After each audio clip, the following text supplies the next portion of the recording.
അഹമ്മദാബാദ് വിമാനാപകടത്തിൽ മരണപ്പെട്ട Ranjitha R നായർക്കെതിരെ deputy tahsildar അധിക്ഷേപം ചൊരിഞ്ഞത് നമ്മൾ കേട്ടു. ഇയാളെപ്പറ്റി കൂടുതൽ പഠിച്ചുകൊണ്ടിരിക്കുകയാണ് പലരും. ഇയാള് CPIയുടെ ജോയിന്റ് കൗൺസിൽ മെമ്പറാണ്. ജോലിക്ക് കയറിയപ്പം മുതൽ. കഴിഞ്ഞ ദിവസം ഇയാള് കാസർഗോഡ് MLAയും മുൻ മന്ത്രിയുമായ ചന്ദ്രശേഖരൻ എന്ന വ്യക്തിക്കെതിരായി ഇയാള് പോസ്റ്റിട്ട് അപമാനിച്ചു. ചന്ദ്രശേഖരൻ എന്നാണ് അദ്ദേഹത്തിന്റെ ഒഫീഷ്യൽ പേര്. പക്ഷെ ചന്ദ്രശേഖരൻ നായർ എന്ന് ചേർത്താണ് വെള്ളരിക്കുണ്ട് ഡെപ്യൂട്ടി തഹസിൽദാരുടെ പ്രയോഗം. സോഷ്യൽ മീഡിയയിൽ വളരെ മോശമായ കമന്റുകൾ ഇടുന്ന സ്ഥിരം ഒരു വക്താവാണ് ഇയാൾ. ഇയാൾ എങ്ങനെയാണ് ആ പോസ്റ്റിൽ എത്തിയെന്നാണ് ഇപ്പം സംശയം. ഇയാൾക്ക് ആരാണ് നല്ല കോൺഫിഡൻഷ്യൽ റിപ്പോർട്ട് കൊടുത്തത്? ഒരു മിസ്കോണ്ടക്റ്റും കോൺഫിഡൻഷ്യൽ റിപ്പോർട്ടും ഒക്കെ മോശമാണെങ്കിൽ ഈ പോസ്റ്റിലേക്ക് എത്തില്ല.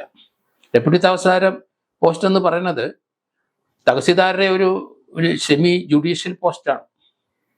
ഈ വ്യക്തി എങ്ങനെയാണ് അവിടെ കയറി ഇരുന്നതെന്ന് മനസ്സിലാകുന്നില്ല. ആരാണ് ഇയാൾക്ക് പ്രൊമോഷൻ കൊടുത്തത്? ഇയാളുടെ മേലുദ്യോഗസ്ഥന്മാര് ഇയാളെ താഴെക്കടയിൽ നിന്ന് ഉയർന്നു വരുമ്പം ആ കോൺഫിഡൻഷ്യല് രാഷ്ട്രീയപരമായി ചിന്തിച്ചുകൊണ്ടാണ് വെരി ഗുഡ് എന്ന് എഴുതിയിരിക്കുന്നത്. മനസ്സിലാകുന്നില്ല. ഇയാളെ തപ്പി കുറെ ചെറുപ്പക്കാർ ഇപ്പം അയാളുടെ വീട് തപ്പി ഇറങ്ങിയിരിക്കുന്നു എന്നാണ് മനസ്സിലാകുന്നത്. അതിനുമുമ്പ് എന്തായാലും പോലീസ് കസ്റ്റഡി എടുത്ത ഭാഗ്യം. ജാതീയമായി അധിക്ഷേപിച്ച, പ്രത്യേകിച്ച് അഹമ്മദാബാദ് വിമാനാപകടത്തിൽ മരണപ്പെട്ട രഞ്ജിത ആർ നായർ എന്ന സ്ത്രീയെ മരിച്ചതിന് ശേഷവും അവമാനിച്ചു ഈ മഹാൻ.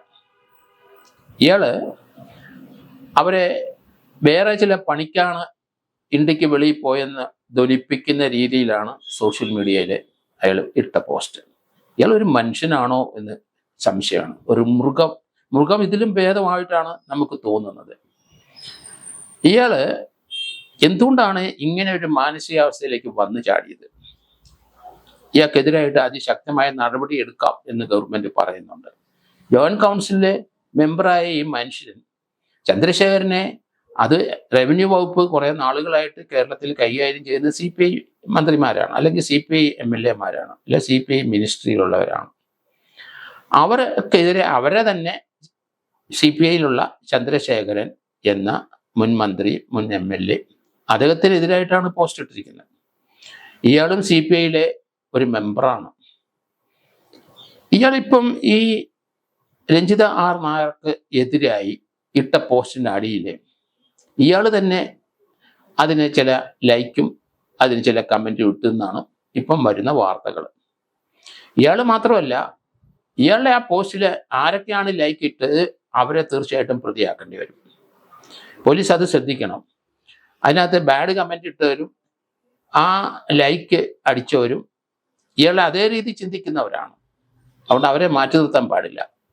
അവർക്കെതിരായിട്ട് പോലീസ് തീർച്ചയായിട്ടും കേസെടുക്കേണ്ടി വരും. വെള്ളരിക്കുണ്ട് പോലീസ് ഇയാളുടെ ആ സോഷ്യൽ മീഡിയയിൽ ഇട്ട ആ ബാഡ് കമൻറ്റിൻ്റെ അടിയിൽ ലൈക്ക് ഇട്ടവർ എത്ര പേരുണ്ടോ അത്രയും പേരെ പ്രതിയാക്കേണ്ടി വരും. സമാന ചിന്താഗതി ഉള്ളവരല്ലേ അവർ. അതുകൊണ്ട് അതിനോട് നമുക്ക് ക്ഷമിക്കാൻ കഴിയില്ല. ഇയാൾ കമൻ്റ് ഇട്ടു, ബാഡ് കമൻ്റ് ഇട്ടു, അത് ലൈക്ക് ചെയ്യുന്നവരും അതേ സപ്പോർട്ട് ചെയ്യുന്നവരും അതേ രീതിയിൽ അവിടെ പ്രതികരിച്ചവർ എത്ര പേരുണ്ടോ, 100 പേരാണേലും ആ 100 പേരെ കൂടെ പ്രതിയാക്കേണ്ടി വരും. ഇവിടെ ഇയാളെ തപ്പി കുറെ ചെറുപ്പക്കാർ ജാതീയമായി അധിക്ഷേപിച്ചുകൊണ്ട് കുറെ ചെറുപ്പക്കാർ ആ വീട് കണ്ടെത്തി ഇയാൾ എവിടെ താമസിക്കുന്നതിലേക്ക് നീങ്ങുന്നെന്ന് മനസ്സിലായപ്പം ഇയാളെ പോലീസ് കസ്റ്റഡിയിലെടുത്തു.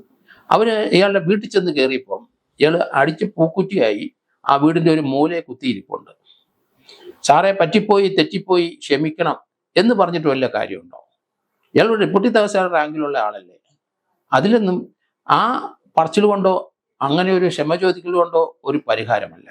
ഇയാൾ മാനസികമായിട്ട് വളർന്നിട്ടില്ല, ജാതീയമായി ചിന്തിക്കുന്ന ആളാണ്. ഇയാളെ ആരും ഇതുവരെ പിടിച്ചു കെട്ടിയിട്ടില്ല. അതുപോലെ തന്നെ നമുക്കറിയാം പ്രവർത്തനന്റെ ഇയാൾ പറഞ്ഞ മറ്റേ പണിക്കാണ് പോയെന്നുള്ള ഒരു വാക്ക് പറയുന്നുണ്ട്. വീട് തപ്പി ചെറുപ്പക്കാർ വരുന്നതിന് മുമ്പ് പോലീസ് തപ്പിക്കൊണ്ട് പോയത് ഭാഗ്യം. അതുകൊണ്ട് ഒരു കലർത്തി സ്ഥിരം ഇയാൾ പോസ്റ്റ് ഇടുന്ന വ്യക്തിയാണ്. ആരും ഇയാളെ ചലഞ്ച് ചെയ്യുന്നില്ല, ഇയാൾക്കെതിരായിട്ട് നടപടി എടുക്കുന്നില്ല. ചന്ദ്രശേഖരന്റെ കേസിൽ നടപടിയെടുത്ത് സസ്പെൻഷനായി 7 മാസം ഇയാൾ വെളിയിൽ നിന്നു. അതിനുശേഷം ഇപ്പോൾ ഇയാൾ സർവീസിൽ കയറിയത് അതേ പോസ്റ്റിൽ തന്നെ കയറി എന്നാണ് പറയുന്നത്. അതെന്തായാലും ഒരാളെ ഒരു സസ്പെൻഡ് ചെയ്ത് മാറ്റിക്കഴിഞ്ഞാൽ അവിടെ തന്നെ വന്നിരിക്കുന്നത് വലിയ വാശിയും വൈരാഗ്യമുള്ള ആൾക്കാരാണ്. ഗവൺമെൻറ് പോളിസി അനുസരിച്ച് അവിടെ നിന്ന് മാറി വേറൊരിടത്താണ് പോസ്റ്റ് ചെയ്യുന്നത്. ഇയാൾ തനിക്ക് ഈ ജോയിന്റ് കൗൺസിൽ അത്ര നല്ല ബലമുണ്ട്, പിടിയുണ്ട്, ഗവൺമെൻറ് നല്ല പിടിയുണ്ട്, തന്നെ ഒരു ചുക്കും ചെയ്യാൻ ആർക്കും കഴിയില്ല എന്ന് ധരിപ്പിച്ച് അതേ പോസ്റ്റിൽ വന്ന് കയറിയത് വലിയ ധാർഷ്ട്യത്തോടെ തന്നെയാണ്. ആ മനുഷ്യനെ നമുക്ക് സർവീസിൽ വെച്ചുകൊണ്ടിരിക്കാൻ കൊള്ളില്ല എന്ന് പറയുന്നത് അതുകൊണ്ടാണ്. ഗവൺമെൻറ് ചെയ്തത് ശരിയായില്ല. എന്തുകൊണ്ടാണ് ഇയാളെ അതേ പോസ്റ്റിൽ തന്നെ ഇട്ടിരുന്നത്? അവരുടെ തന്നെ CPIയുടെ ഒരു MLA അല്ലെങ്കിൽ ഒരു മുൻ മന്ത്രിയെ ആക്ഷേപിച്ച് ജാതീയപരമായി ആക്ഷേപിച്ച വ്യക്തിയെ അയാൾക്ക് സസ്പെൻഷൻ കിട്ടിക്കാൻ ഡിപ്പാർട്ട്മെന്റ് എൻക്വയറി നടത്തിയിട്ട് അതേ പോസ്റ്റിൽ ഇനി അയാളെ ആ ഡിപ്പാർട്ട്മെന്റ് എൻക്വയറിയിലെ എക്സോണറേറ്റ് ചെയ്തോന്ന് എനിക്ക് സംശയമുണ്ട്. അത് പാടില്ല. ഇയാളെ പോലെയുള്ളതിനെ തീർച്ചയായിട്ടും സർവീസിൽ നിന്ന് റിമൂവ് ചെയ്യേണ്ടതാണ്. അങ്ങനെ ഒരു ഡിപ്പാർട്ട്മെന്റ് എൻക്വയറി ഉണ്ടെങ്കിൽ ആ എൻക്വയറി ഇയാളെ റിമൂവ് ചെയ്യാം. കാരണം ഇയാളെ പ്രയോഗിച്ചത് ജാതീയമായ കാര്യങ്ങളാണ്. 153A ആ IPC വകുപ്പിൽ ഇയാളെ പ്രതിയാക്കേണ്ടതാണ്. ഇപ്പോൾ അത് തന്നെ എടുത്തിട്ടുണ്ടാവും എന്നാണ് ഞാൻ കരുതുന്നത്. ഇയാള് സ്ഥിരം മദ്യപാനിയാണ് എന്ന് പറയുന്നു. ഇയാൾക്കെതിരായിട്ടുള്ള നടപടി എടുക്കാൻ എന്തുകൊണ്ടാണ് മടിക്കുന്നത് ഡിപ്പാർട്ട്മെന്റ്? CPIയിലെ ജോയിന്റ് കൗൺസിൽ മെമ്പർ ആയതുകൊണ്ടാണോ? മുണ്ടക്കൈ ദുരന്തത്തിലെ 300ഓളം ആൾക്കാർ മരണപ്പെട്ടു പോയിട്ടുണ്ട്. അവരെ ആക്ഷേപിച്ച് അവിടുത്തെ ഒരു സ്ത്രീയെ ആക്ഷേപിച്ച് ഇയാൾ പോസ്റ്റ് ഇട്ടിരുന്നു. അതിന് ഇനിയെങ്കിലും നടപടി എടുക്കണം. കാരണം അത് വേറൊരു കേസാണ്. അത്ര വലിയൊരു ദുരന്തം കേരള ഗവൺമെന്റും നമ്മുടെ മലയാളികളെല്ലാം ഒത്തൊരുമിച്ച് ആ ദുരന്തത്തിന് ഇരയായവരെ സംരക്ഷിക്കാനുള്ള ശ്രമത്തിലിരിക്കുമ്പോൾ അവരിലുള്ള ചില വ്യക്തികൾക്കെതിരായിട്ട് ഇയാൾ പോസ്റ്റ് ഇട്ടെന്ന് പറഞ്ഞാൽ ഇയാളെ പിന്നെ ഭൂമിയിൽ വെച്ചുകൊണ്ടിരിക്കാൻ കൊള്ളില്ല. അതുകൊണ്ടാണ് കുറെ ചെറുപ്പക്കാര് ഇയാളുടെ വീട്ടിലേക്ക് ഇപ്പം നീങ്ങിയെന്ന് പറയുന്നത്.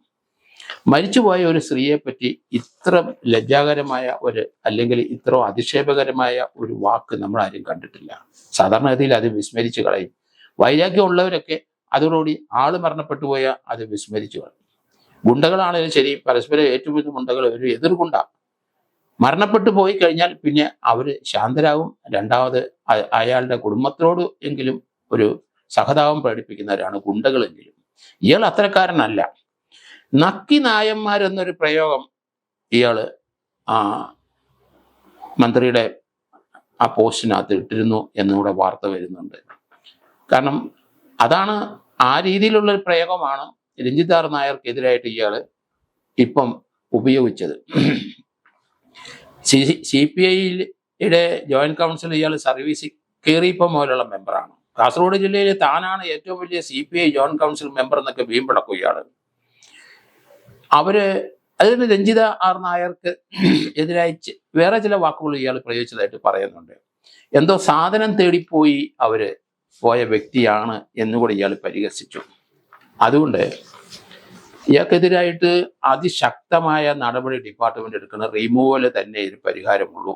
അത് തന്നെയല്ല, ജനങ്ങൾ സംഘടിച്ചിട്ടുണ്ട് ഇയാൾക്കെതിരായിട്ട്. അതും മറന്നു പോകരുത്. പോലീസ് ഇയാൾക്ക് സംരക്ഷണം കൊടുക്കണമെങ്കിൽ സംരക്ഷണം കൊടുക്കണം. കാരണം കാര്യങ്ങൾ പന്തിയല്ലാത്ത രീതിയിൽ നീങ്ങുന്നതായിട്ടാണ് മനസ്സിലാകുന്നത്. അങ്ങനെയുള്ള വാർത്തകളും വരുന്നുണ്ട്. അതുകൊണ്ട് ഇങ്ങനെ ഇതേ ചിന്താഗതിയുള്ള പലരും കേരളത്തിലുണ്ട്. ഇയാളുടെ പോസ്റ്റിൽ ലൈക്ക് ഇട്ടവരെ കൂടെ പ്രതിയാക്കണമെന്ന് ഞാൻ പറയുന്നത് അതുകൊണ്ടാണ്. കേരളത്തിലെ സോഷ്യൽ മീഡിയയിൽ പലരും വ്യക്തികളെ അപമാനിക്കുന്ന രീതിയിൽ പോസ്റ്റ് ഇടുന്നത് ഒരിക്കലും നമുക്ക് പൊരുത്തപ്പെട്ടു പോകാൻ കഴിയില്ല. അത് തന്നെയല്ലേ ഇപ്പം നമ്മൾ ഷീലാ സണ്ണിയുടെ സംഭവം കണ്ടില്ലേ? അവരുടെ മകന്റെ ഭാര്യയുടെ അനീതി കാണിച്ച ആ ഒരു പ്രശ്നം എത്ര ഗുരുതരമാണ്.